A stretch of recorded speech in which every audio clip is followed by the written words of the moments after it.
안녕하세요. 저는 지방에서 작은 도배장판 가게를 하는 아버지를 도우며 살고 있는 30대 중반의 여성입니다. 남편은 작은 회사에 다니고 있었는데 경기 악화로 회사가 망해 이직 준비를 한다면서 1년 가까이 허비를 하더라고요. 처음에는 자신의 잘못도 아니고 상황이 안 좋아져 회사를 그만뒀으니 저도 묵묵히 남편이 제 갈 길을 찾을 때까지 기다려주려고 했어요. 그런데 불성실하고 뻔뻔한 남편 때문에 트러블이 잦아졌고 결국 친정아버지와의 일까지 엮이며 저희 부부는 이혼이라는 선택에 이르게 됐습니다. 솔직히 저는 이혼하고 나니 속이 후련하고 짐을 벗은 것처럼 시원한데요. 아직도 저희 아버지는 이 일로 스트레스를 받고 계셔서 전 남편의 악질적인 모습을 만천하에 고하고 싶어졌습니다. 그래서 이렇게 익명의 힘을 빌려 사연을 보내게 됐는데 시간 내어 함께 들어주시면 정말 감사하겠습니다. 남편이랑 저는 친구의 소개로 만나 1년 연애를 하고 결혼했어요. 처음에는 외적인 부분은 마음에 들었지만 대화를 할수록 재미를 위한답시고 거짓말과 허풍을 떨길래 별로 믿음이 가지 않아서 안 만나려고 했습니다. 그런데 제가 마음에 들었는지 몇 달을 따라다니며 구애를 하는데 어느 순간 진심이 느껴졌고 결국 마음을 열게 되어 결혼까지 하게 됐어요. 지금 생각해보면 제가 처음 느꼈던 촉을 믿고 만나지 말아야 했는데 화려한 엉변의 소가 넘어간 것 같아 분하기도 하네요. 어쨌든 저희 부부는 결혼 후에 한동안은 평탄하게 살았어요. 경제적으로 자리를 잡고 아이를 낳고 싶었기 때문에 저는 학교 졸업하고부터 돕던 아버지 일을 더욱 열심히 도왔고 남편도 회사 일을 나름 성실하게 해내는 평범한 모습이었습니다. 그렇게 살다 보면 저희도 아이도 낳고 집도 넓혀가고 여행 가는 재미를 느끼면서 살 수 있을 거라고 막연히 기대를 했었죠. 그런데 남편의 회사가 갑자기 망하면서 저의 소박한 꿈은 물거품이 됐어요. 남편은 원래 무역회사 영업일을 하고 있었는데요. 탄탄해 보이던 회사가 망한 게 충격이 컸는지 이제 영업 말고 평생 할 수 있는 기술을 배워야겠다며 자격증 공부를 준비하더라고요. 그러면서 지게차, 굴삭기, 용접 같은 것들을 알아보는데 저는 직업에는 귀천이 없고 오히려 전문적인 기술을 배우면 오래 써먹을 수 있으니 더 좋은 거란 생각에 완전 찬성했어요. 실제로 저희 아버지도 도배장판 기술로 먹고 사시니까요. 그래서 묵묵히 기다리며 지원을 해줬는데 퇴사 후에 1년이 다 되어가도록 아무런 성과가 없는 겁니다. 보통 자격증 공부를 하면 아무리 실무적인 거라도 필기나 실기 시험도 치고 학원도 다니고 하잖아요. 그런데 제가 일을 다녀오면 항상 늘어난 런닝바람으로 TV를 보거나 캔맥주를 먹고 있으니 답답하더라고요. 낮에는 뭐 하냐고 물으면 어디 학원을 다닌다, 공부를 한다 이렇게 대답은 잘하는데 솔직히 제가 다 큰 성인을 쫓아가면서 진짜 하는지 안 하는지 확인하는 것도 우스운 일이잖아요. 그래서 그냥 믿고 기다렸는데 시간이 이렇게 흐르다 보니 저도 더는 참을 수 없어서 며칠 아버지께 말씀드려 일을 쉬고 남편 뒤를 쫓아가 봤어요. 결과는 진짜 충격 그 자체더라고요. 자격증 공부하러 학원을 가거나 도서관을 간다던 남편은 오락실, PC방, 카페, 술집 이런 데서 백수 친구랑 만나 하루 종일 중고등학생들처럼 재밌다고 하하호호 노닥거리고 있었습니다. 어이가 없어서 그날 밤 남편이 잘 때 카드 내역을 뒤져봤는데 초반에 중장비 학원 한 달 다닌 것 말고는 학원 다닌 기록도 없더라고요. 정말 내가 이런 사람을 1년이나 믿고 기다려줬다니 너무 화가 치밀어서 꼬리를 잡은 다음날 바로 남편을 잡고 따졌어요. 왜 그랬어? 그동안 학원 다니면서 공부한다고 왜 거짓말을 했냐고. 당신이 애야? 나 다 알고 있으니까 속일 생각하지 말고 솔직히 말해. 여보, 어떻게 알았어? 어디까지 아는데? 그게 지금 할 소리야? 학원 다닌답시고 공부하는 척 해놓고 아무것도 안 하고 친구랑 놀러 다니는 거 내가 다 봤어. 됐냐? 아니 공부를 했는데 자꾸 떨어지니까 당신한테 말하기 쪽팔리기도 하고 그래서 조금 있다가 하자 한 게 이렇게 됐네. 그런데 진짜 내가 일부러 그런 건 아니거든? 나 얼마 전에도 굴삭기 다시 배워보려고 학원 알아보고 있었어. 봐봐. 됐고, 당신 보니까 맨날 첫날 여기저기 돈 쓰러 다니던데 당신 나한테 용돈 받아 쓰잖아. 그래서 맨날 돈 없다고 징징거리면서 그 많은 돈이 대체 어디서 난 거야? 뭐 숨겨둔 비상금이라도 있니? 솔직히 말하면 봐줄 거야? 시끄럽고 빨리 말해. 미치겠네. 사실 나 기본급 올라서 퇴직금을 좀 더 받았거든. 그거랑 연차 안 쓴 거 모으니까 좀 되더라고. 그런데 이 정도는 자기 이해를 해줘야 돼. 요즘 애들도 공부하다가 스트레스 받으면 맛있는 것도 먹고 재밌는 영화도 보면서 좀 풀고 다시 공부하고 그러잖아. 리프레쉬 몰라? 스트레스 받으면 머리가 더 안 돌아가. 헛소리 말고 남은 돈 지금 당장 다 내놔. 내가 관리할 테니까. 그리고 앞으로 한 번이라도 더 거짓말하면 나 진짜 가만 안 있는다. 아니 내가 벌어서 내가 받은 건데 왜 줘야 하는데. 그래야 네가 맘 잡고 공부를 제대로 하니까. 공부하기 싫어? 그럼 그냥 우리 아빠한테 와서 일을 배워. 기술 배우고 싶다며. 우리 아빠 하는 것도 기술이잖아. 야, 사위가 돼서 어떻게 장인어른 밑에 가서 일을 하냐? 남자가 자존심 상하게. 헛소리하는 남편이 너무 얄미워서 입을 잡아 뜯고 싶더라고요. 그래도 이 화상을 내가 선택했으니 그것도 내 업보다 싶어서 땅이 꺼져라 한숨을 쉬는 걸로 대체했습니다. 아니 남편의 말대로라면 그동안 공부 좀 끼적이다가 잘 안 되면 숨겨둔 퇴직금으로 돈 쓰는 재미를 느끼며 살았다는 거잖아요. 그러니 무슨 공부가 됐겠습니까? 그동안 남편이 갑자기 공부를 하겠다고 하니 답답했지만 제가 쪼으면 스트레스 받을까봐 말도 가려가면서 하고 맛있는 보양식도 해먹이고 뒷바라지라면 뒷바라지를 했어요. 그런데 이렇게 저를 속이고 뒤에서 탱자탱자 놀고 있었다니. 진짜 사춘기 아들을 둔 것도 아니고 왜 내가 이런 고통을 당해야 하나 싶어 욱하더라고요. 이런 제 마음도 모르고 꼴의 남자 자존심 운운하는 걸 보니 아직 철들려면 멀었구나 싶기도 하고 가슴이 답답했습니다. 그런데 저 혼자 이렇게 답답함을 느끼고 있자니 많이 억울하더라고요. 그래서 자기 아들이 세상에서 제일 잘난 줄 알고 있는 시무에게 연락해서 못난 남편의 모습을 까발리기로 했습니다.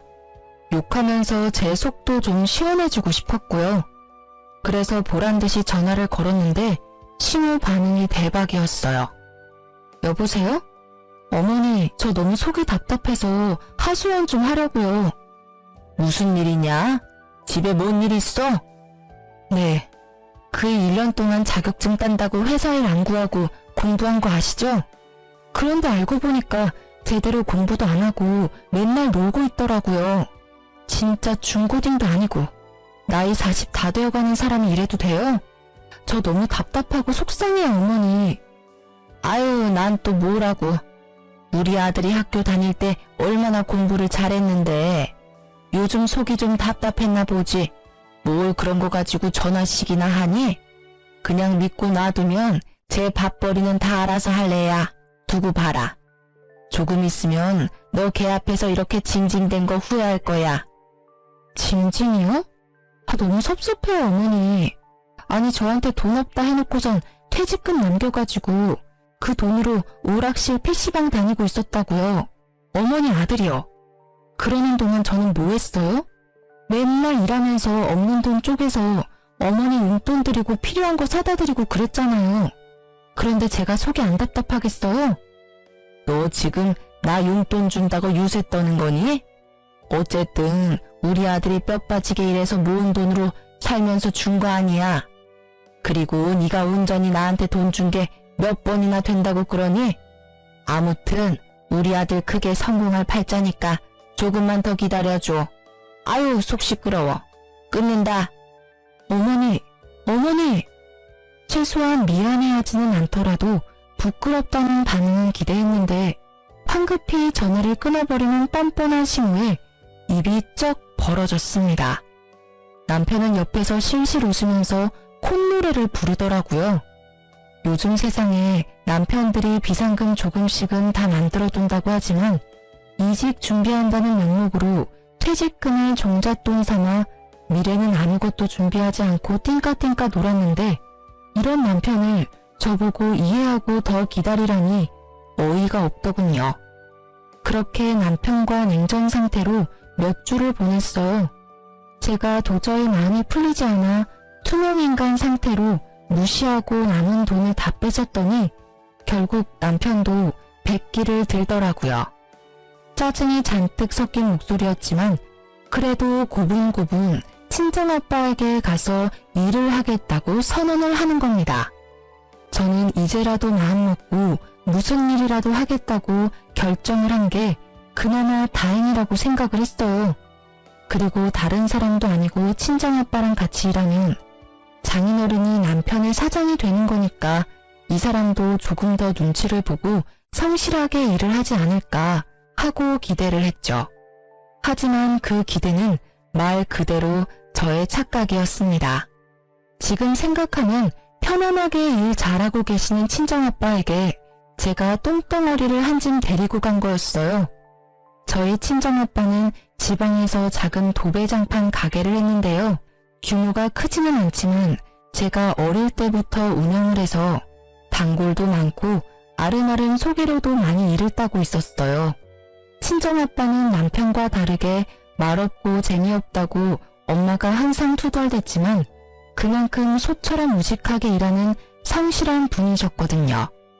내심 깃털처럼 가벼운 남편이 아빠가 일하는 걸 보면서 조금이나마 반성하고 열심히 살아야겠다 라는 마음을 가질 수 있다면 그것도 뜻밖의 수확이라 생각을 했었죠.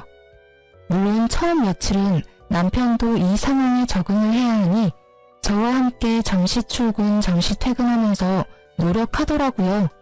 회사 다닐 때 지각을 밥 먹듯이 해서 거의 잘릴 뻔한 적도 있었는데 이 정도면 장족의 발전이다 할 정도로 제 기준이 낮았었네요.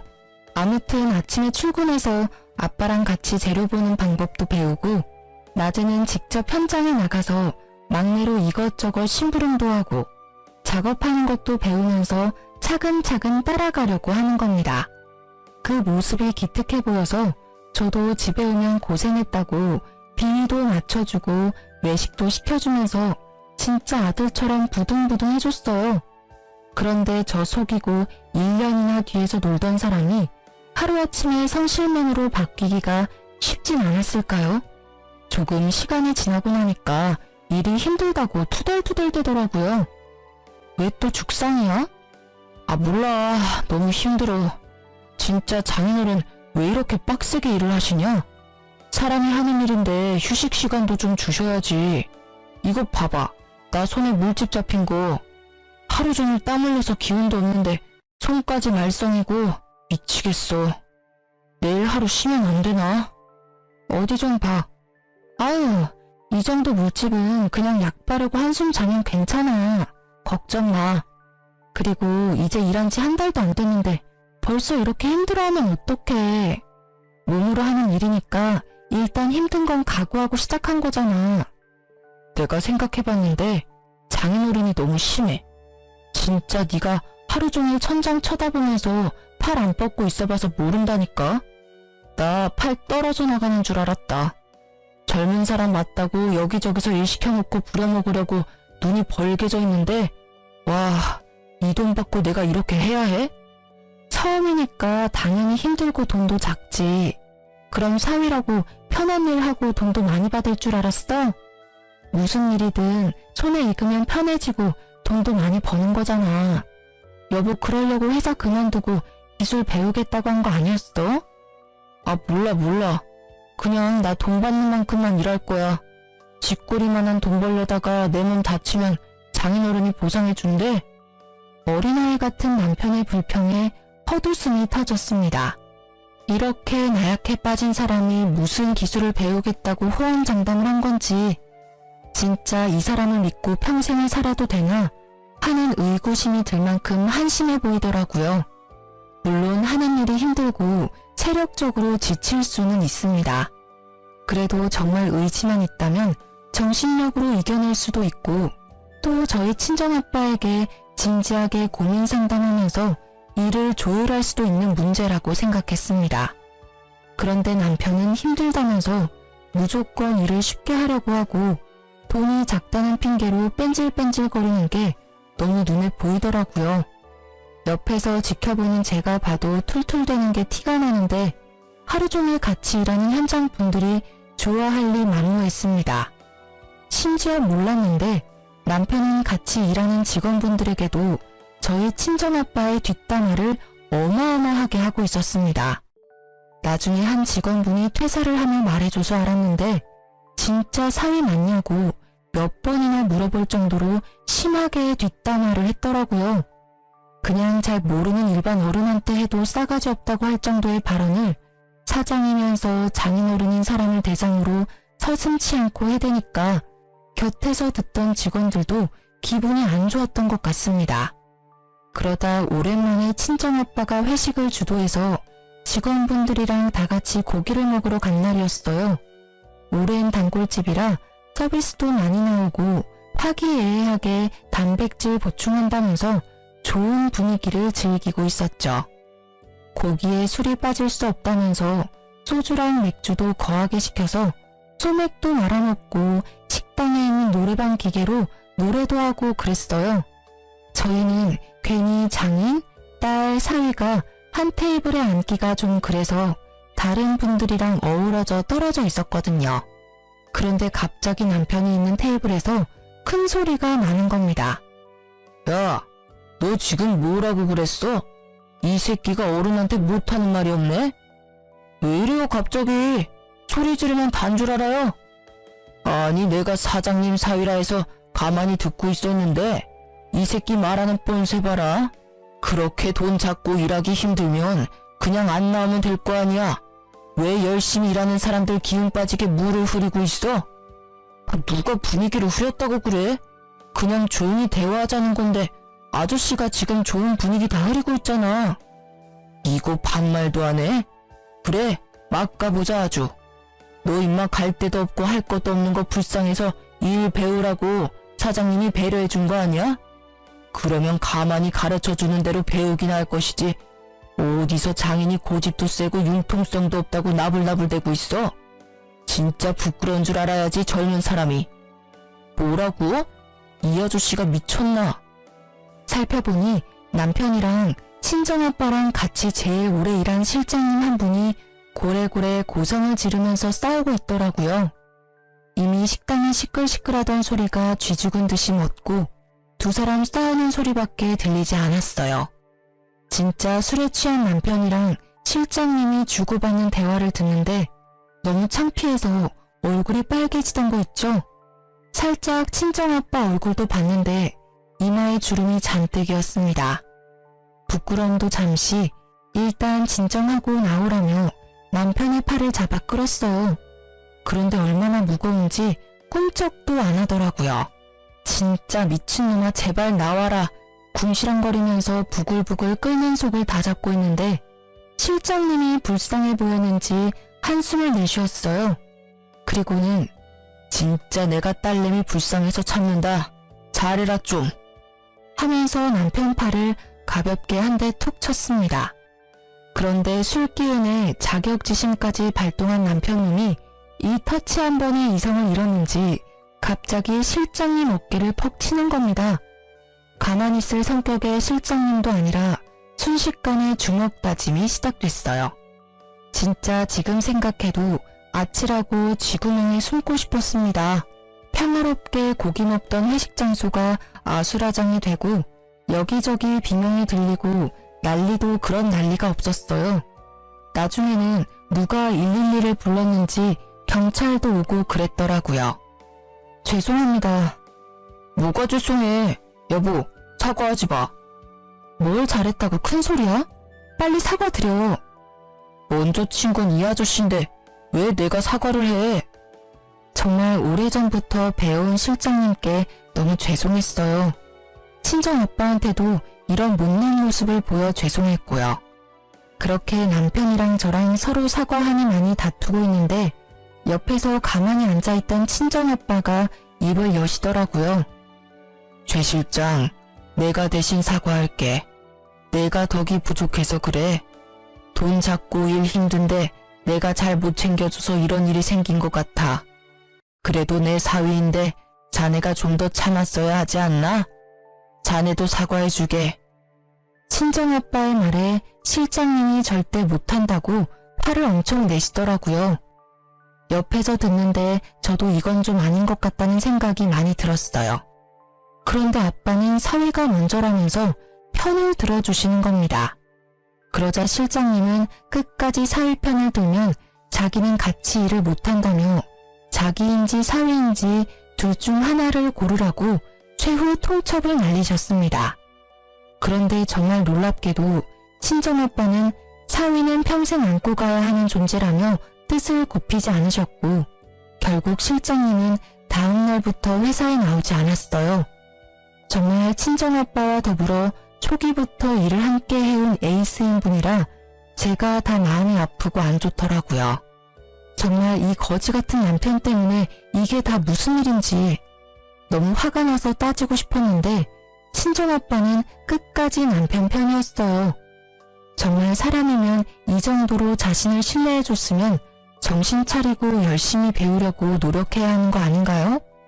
이날 이후로 에이스였던 실장님이 나간 자리를 남편이 대신해서 친정아빠 일을 도와야 하는데 진짜 배은 망덕도 유분수더라고요. 그냥 견적받으러 온 손님인데 괜히 잘 알지도 못하면서 이래라 저래라 훈수를 두니 손님이 짜증나서 그냥 가버리기도 하고 작업하러 가서도 마무리가 꼼꼼하지 못해서 다른 분들이 한 번 더 일을 해야 하는 골칫덩어리가 저희 남편이었습니다. 그러던 어느 날이었어요. 평소처럼 친정아빠 일을 돕고 있는데 이상하게 가게로 견적 상담 문의 전화가 많이 오더라고요. 그래서 이상하다, 운수 좋은 날인가 싶었는데 친구가 SNS 링크를 하나 보내주는 겁니다. 들어가 보니 낯익은 모습들이 나오는데 알고 보니 얼마 전 구축 아파트 리모델링을 한다고 의뢰해서 도배장판을 해줬던 분이 후기를 남긴 거더라고요. 제가 봐도 너무 이쁘게 사진을 뽑아주셨고 글도 잘 적어주셨는데 그 손님 자체가 인플루언서라 파급력이 어마어마한 것 같았어요. 너무 저렴한 가격에 꼼꼼하다면서 딱히 저희가 광고를 맡긴 것도 아닌데 진짜 한번 나도 여기서 해볼까? 하는 구매 욕구가 생기게 적어주셨더라고요. SNS 홍보의 힘은 실로 대단했습니다. 그날부터 입소문을 타고 손님들이 자꾸 몰려드는 겁니다. 처음 겪는 상황에 친정아빠와 직원분들도 신이 나서 싱글벙글이었어요. 이쯤 되면 정말 많은 돈을 쓸어 담을 거라 생각이 들잖아요. 저희도 상담하고 예약을 잡으면서 빼곡히 차는 스케줄이 다 돈이니까 너무 신기하고 행복한 하루하루였거든요. 그런데 어쨌든 이것도 사람이 하는 일이기 때문에 모든 스케줄을 다 쳐낼 수는 없는 게 문제더라고요. 여보, 혹시 월요일에 다녀온 전원주택 컴퓨터방 여보가 작업했어? 나랑 김씨 형님 같이 했는데 왜? 아니, 이상하게 그 방면 되게 울퉁불퉁하다고 다시 해달라고 전화가 와서. 근데 이게 처음이 아니고 사실 요 몇 주 계속 그렇거든. 아, 진짜 짜증나네. 장인어른한테 말해. 뭐가 문제야? 맨날 여보가 한 곳만 컴플레인 들어오니까 내가 민망해서 그렇지. 아, 연습 좀 해. 이러다 애써 들어온 손님들 다 까먹겠어. 연습은 무슨? 일 다 배운 지가 언젠데 우연이겠지. 이거 봐라. 맨날 이렇게 몰아가니까 내가 길을 못 펴는 거 아니야. 그게 아니라 아빠가 안 해도 될 일을 계속 해야 하니까 그렇지. 돈도 돈이고. 아, 모르겠다. 알아서 해.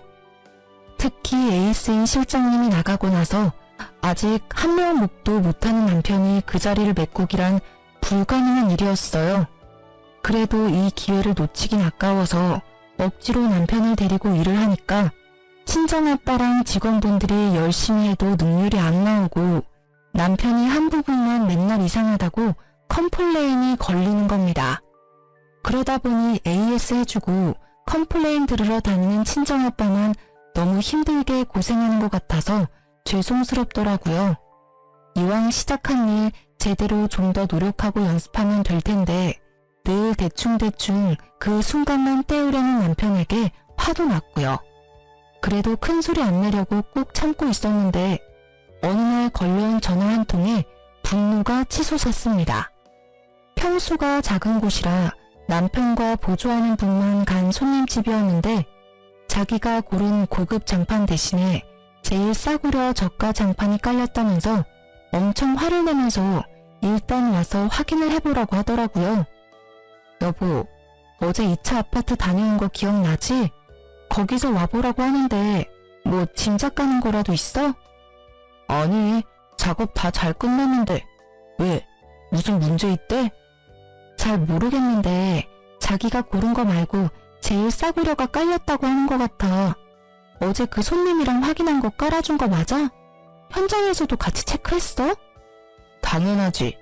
내가 몇 번이나 확인해서 가져갔는데 그런데 현장에는 그 아줌마 애들밖에 없었어. 자기는 먼 출장 갔다고 그냥 깔래서 깔고 왔는데 아 진짜 웃기는 아줌마네. 됐어. 내가 갔다 와 볼게. 씩씩거리며 남편이 손님 집으로 향한 후 왠지 느낌이 쎄해서 퇴근도 하지 못하고 가게에 있었어요. 그랬더니 친정아빠가 무슨 일 있냐면서 물어보더라고요. 솔직하게 말씀을 드리니 거기가 어디냐고 같이 가보자고 하는 겁니다. 알고 보니 친정아빠도 재고를 봤을 때 고가 장판이 계속 남아있어서 이상하다고 생각을 했다면서요. 그래서 친정아빠를 모시고 그 손님 집으로 같이 향했는데요. 입구부터 고래고래 큰 소리가 들리더라고요. 덜컥 겁이 나서 황급히 열린 문으로 들어갔어요. 안녕하세요. 아까 전화 받았던 장판집이에요. 여보, 무슨 일인데? 아니 아주머니, 이 장판이 맞습니다. 제가 몇 번이나 확인했던 거예요. 진짜 제가 왜 이런 걸로 사기를 칩니까? 이게 진짜 맞다고요?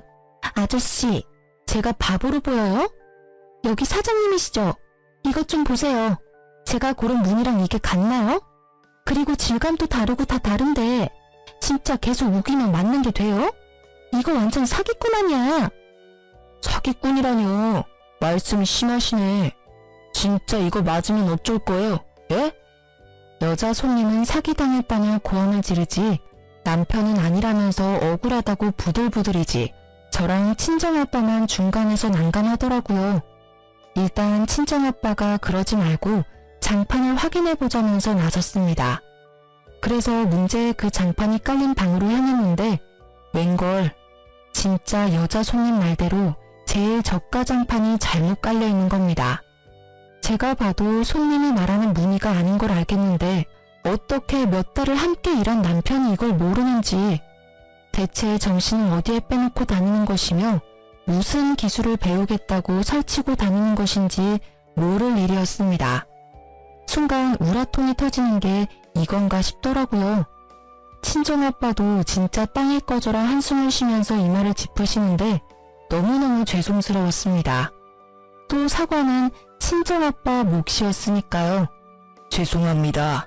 손님 말이 맞습니다. 이게 깔려서는 안 되는 거였는데 저희 쪽에 무슨 착오가 있었던 것 같습니다. 이해해 주신다면 제일 빠른 날짜로 해서 바로 교체를 도와드리겠습니다. 맞죠? 이거 아니죠? 진짜 기가 막혀서. 아니요 사장님, 교체됐고요. 이 아저씨가 저를 정신병자 취급하면서 얼마나 우려대던지. 저 혈압 있는데 진짜 열받아서 쓰러질 뻔했거든요. 지금 여기 손도 막 떨리는 거 보이시죠? 나 이렇게 못 넘어가요. 나 고소할 거예요. 정신적 피해 보상 받아야겠어요. 남편이 실수했고 잘못 대응한 건 100번 1000번 잘못했는데 갑자기 쓰러질 뻔했다며 고소하겠다니 너무 당황스럽더라고요.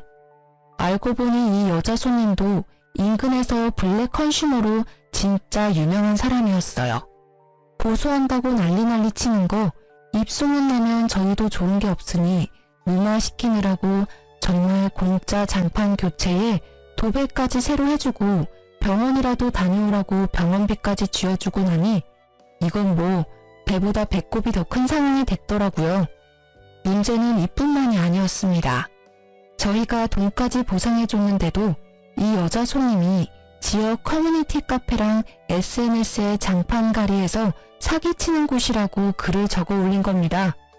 내용 중에는 사기치고도 적반하장으로 고객한테 으름장 놓는 직원이 있다며, 근데 알고 보니 사장이랑 사위라면서 짜고 치는 고스톱이라고 주절주절 써놓았는데 진짜 제가 봐도 설득력이 있더라고요.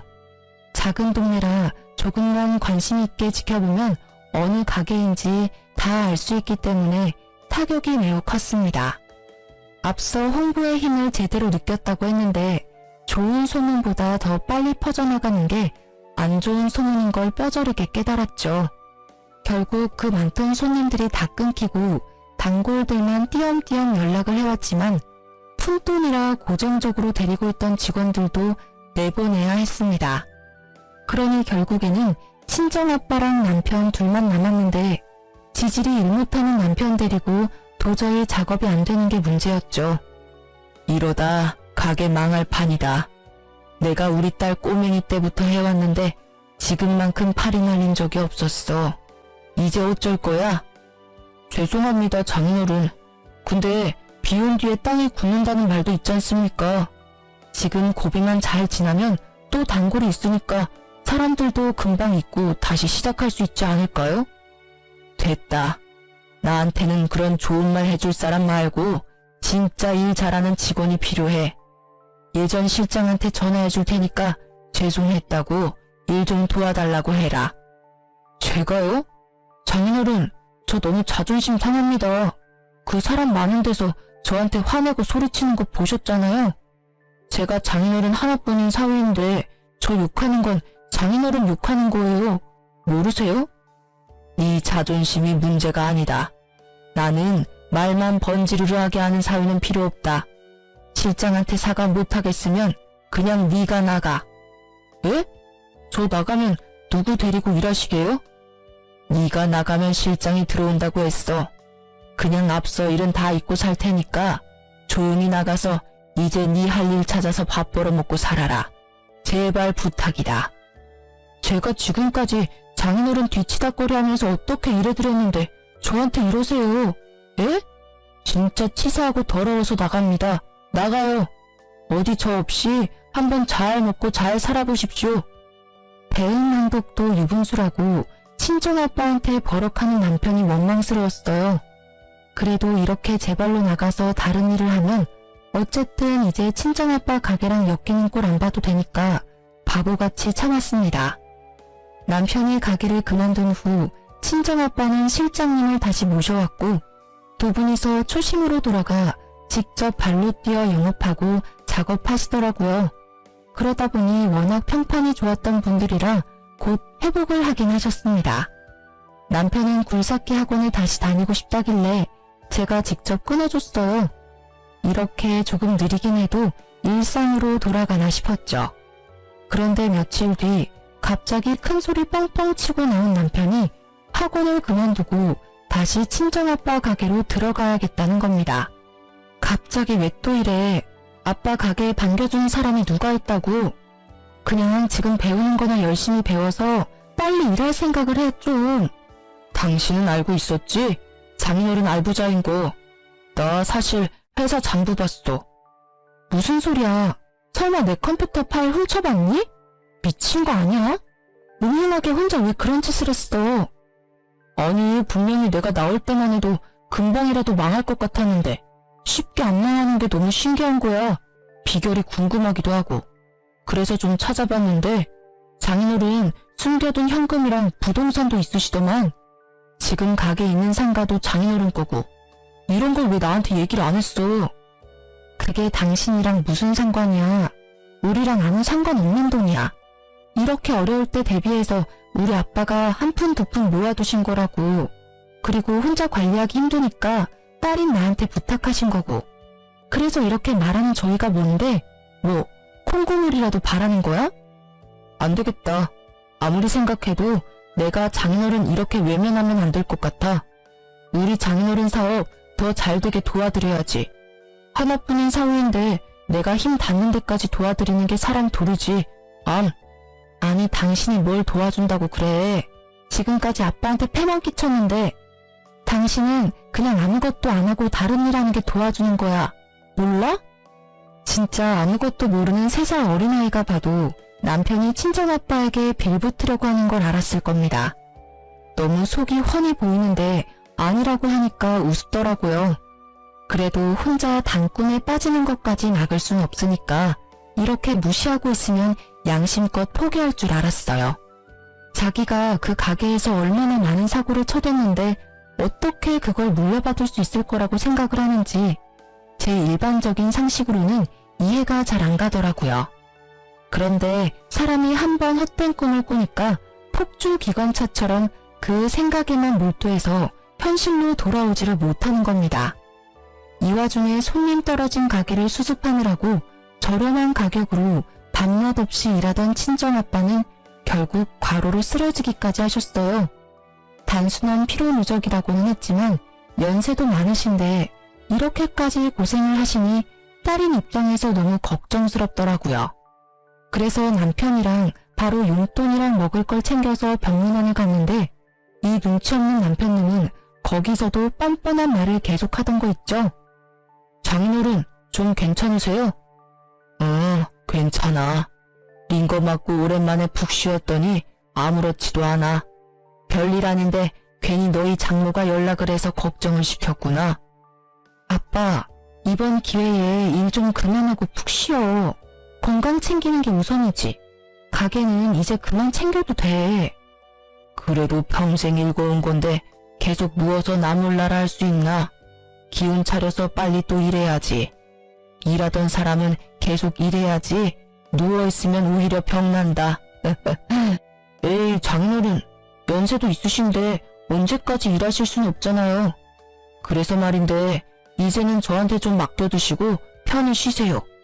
제가 정말 정신 차리고 장인어른 대신 열심히 해볼게요. 저 결심했습니다. 제가 장인어른 가게 물려받겠습니다. 순간 귀를 의심했습니다. 어쩜 이렇게 사람이 뻔뻔할 수 있는지 제가 다 부끄럽더라고요. 친정아빠도 황당했는지 날선 눈에서 레이저가 막 나오는 것 같았습니다. 나는 자네한테 물려줄 생각 털끝만큼도 없네. 꿈도 꾸지 마라. 내가 계속 기회를 줬지만 자네는 별로 고마워하지도 않았잖아. 그냥 여기서 그만두고 자네한테 맞는 다른 일 찾아서 하게. 제가 뭘 그렇게 잘못했다고 그러세요? 너무 섭섭합니다. 정말 저 나름대로 열심히 노력했다고요. 노력? 뭐든지 대충대충 수박 겉핥기처럼 하는 그런 걸 요즘은 노력이라고 하나? 어쨌든 나는 말했어. 내 가게 자네한테는 절대 못 물려줘. 꿈깨. 어이씨, 진짜 너무하시네요. 그럼 제가 그동안 일하면서 영업해서 따온 것들도 있으니까 그거에 대한 성과금은 주세요. 제가 너무 억울해서 그거는 따로 받아야겠습니다. 뭐, 성과금? 하! 진짜 듣자 하니 기가 차서 말이 안 나오더라고요. 어쩜 사람이 이렇게 뻔뻔하고 양심에 털이 날 수 있는 걸까요? 이 새끼를 어떻게 처리해야 하나 고민하고 있는데 설상가상 친정아빠는 남편의 헛소리에 스트레스를 받아서 갑자기 숨까지 헐떡이시는 겁니다. 너무 놀라서 간호사를 막 부르는데 남편은 그 와중에도 아랑곳하지 않고 계속 억울하다며 혼잣말만 하던 거 있죠. 간호사가 와서 친정아빠 혈압을 재고 처치를 해주는데 눈물이 왈칵 나면서 참을 수 없이 분노가 치솟았습니다. 야, 미친 거 아니니? 지금 이 상황에서 성과금 얘기가 나오고 너 억울한 것만 자꾸 생각이 나? 진짜 어이가 없다. 내가 미쳤다고 너를 아빠 가게에 붙여줘서 우리 아빠만 이렇게 맘고생하게 만들었는지 모르겠어. 진짜 나 정 떨어져서 너랑 같이 못 살아. 이혼해. 뭐? 이혼? 갑자기 이혼은 또 무슨 소리야? 이혼이 그렇게 쉬운 거야? 다들 나한테 왜 이러는 건데? 너무 빡쳐서 제대로 일도 안 했으면서 돈에 미쳐 뻔뻔하게 헛소리하는 남편에게 이혼을 통보했습니다. 남편은 갑작스러운 이혼 통보에 난리를 피더라고요. 그때 친정아빠가 거친 숨으로 남편에게 소리쳤습니다. 내가 진짜 내 딸 때문에 참고 참았는데 이혼한다니 속이 시원하다. 내가 자네 하나 때문에 정신적 물질적으로 입은 손해가 얼마인 줄 알아? 그런데 뭐 가게를 물려받겠다. 성과금을 달라. 간호사 선생, 나 바로 퇴원시켜 주시오. 변호사 선임해서 저놈한테 손해배상 청구해야 하니까. 뒤늦게 정신 차린 남편이 울며 불며 매달렸지만 저희 부녀는 내 사람에게는 한없이 잘해줘도 한번 문 밖에 나가면 가차없는 스타일이었습니다.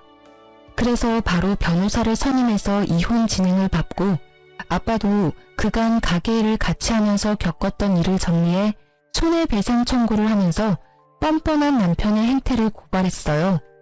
저는 어릴 때 아빠가 들려준 이솝 우화에 햇님과 바람 이야기를 좋아해서 나그네의 옷을 벗긴 건 따뜻한 햇살을 전해준 햇님이라는 걸 기억하고 남편에게도 정말 잘해주려고 노력을 해왔거든요.